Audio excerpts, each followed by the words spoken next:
ጀርባህን አየሁት ጅራፍ አክስሎታል፣ እጅና እግርህን ችንካር ወጥሮታል።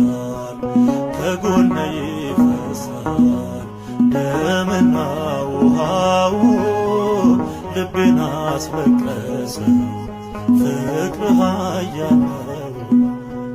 የሾህ አክሊል ከራስ ላይ ያለው የእውነተኛው ፍቅር ምስክር ነው። ተስሎብኝ ደም ያጠበው ገጽ አይጠፋኝም ያቃሰትከው ድምፅ፣ አይጠፋኝም ያቃሰትከው ድምፅ